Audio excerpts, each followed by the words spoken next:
আমি মানে একটা জিনিস বুঝতে পারি না যে ধরেন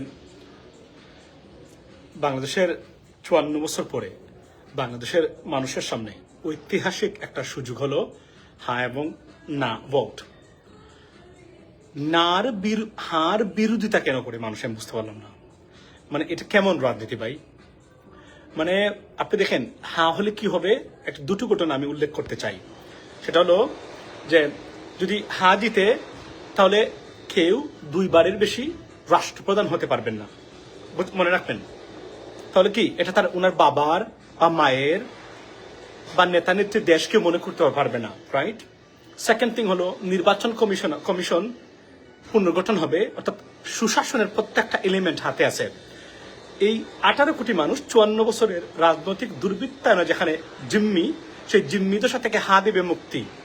কিন্তু এটার বিরোধিতা কিভাবে আপনি করতে পারেন এবং এটা আপনি সমর্থন করেন কিভাবে? আপনাদেরকে এই আত্মঘাতী সিদ্ধান্ত কে বলেছে? আপনাদের সন্তানের সাথে প্রতারণা করতে কে বলেছে? সারাদিন মানে আপনারা খাটতেছেন বর্তমানে, রাইট?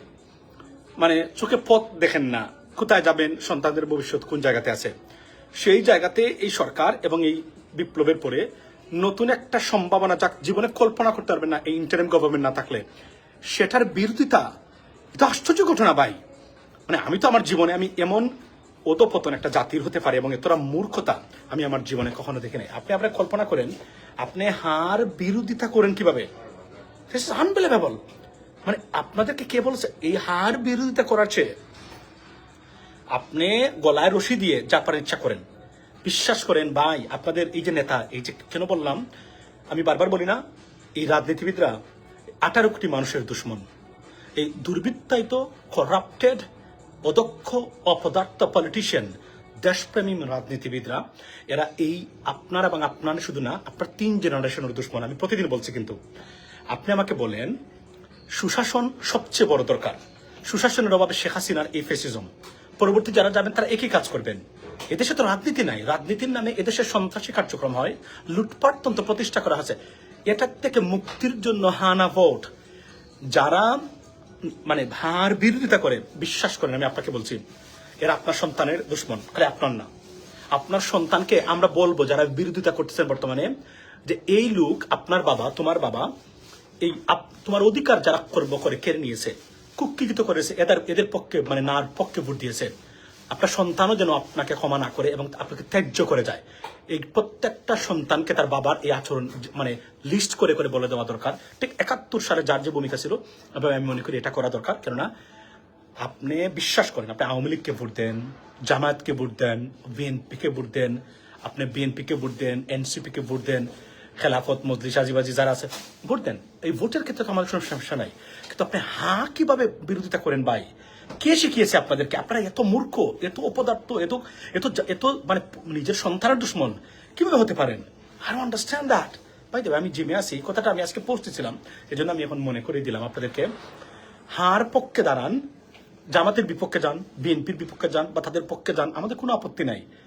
হার বিপক্ষে যাওয়া, আপনার সন্তানকে ভারতীয় আধিপত্যবাদের মানে কাছে নত স্বীকার করা, এই দেশটাকে কুক্ষিত করা, আর এই দুর্বৃত্তায়িত প্রিন্স প্রিন্সেস কিং কুইন তৈরি করার পথ, এটার বিরোধিতা আপনি কিভাবে করেন আমি জানি না। আপনারা মানে এতটা মূর্খতা, আপনাদের নেতা নেত্রীকে ফলো করেন, আপনার সন্তানের ভবিষ্যৎ এরা লুটপাট করে তাদের সন্তানের ভবিষ্যৎ গড়ে।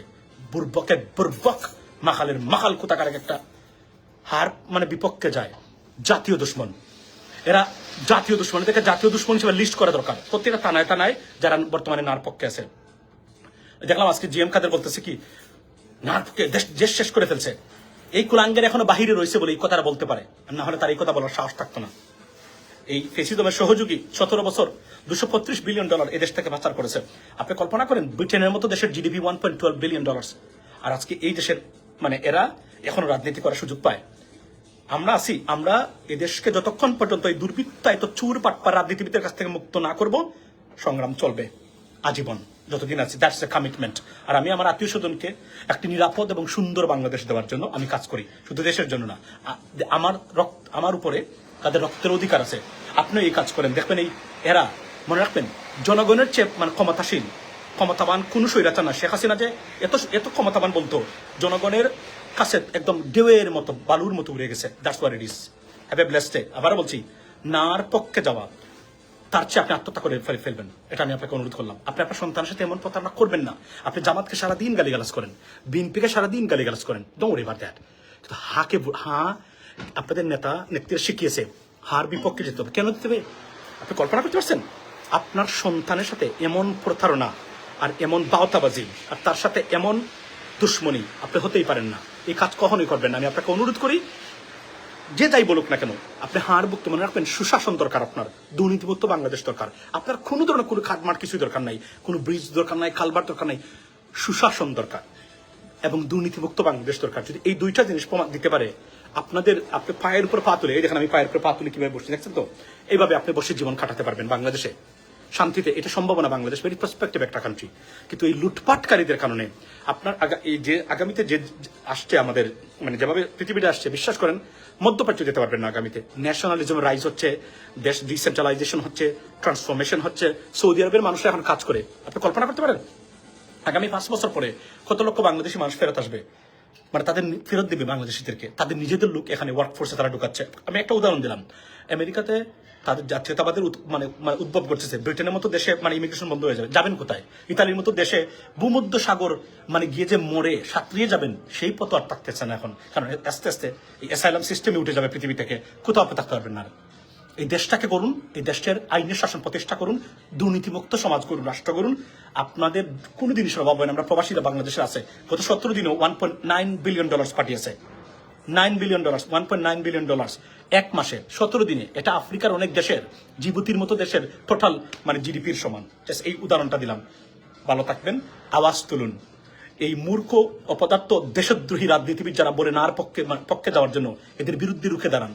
আপনার সন্তানের জন্য মানে একটা কাজ করে যাবেন, সন্তান খবরের গিয়ে আপনার জন্য কান্নাকাটি করবে যে একদিন আমার বাবা আমাকে শান্তির জন্য। এখন যদি ফাইট করেন, আপনার সন্তানকে ফাইট করতে হবে না। আর যদি এখন ফাইট না করেন, আপনার সন্তানকে ফাইট করতে হবে। হয়তো এমন সময় আসবে আপনার সন্তান ফাইটও করতে পারতেছে না, এখন যেভাবে আপনি পারবেন, এই সুযোগটা তার থাকবে না। That's what it is, ladies and gentleman. Have a blessed day and let's start a good day by protesting against না, দ্যাটস ইট। ভালো থাকবেন। আসসালামু আলাইকুম।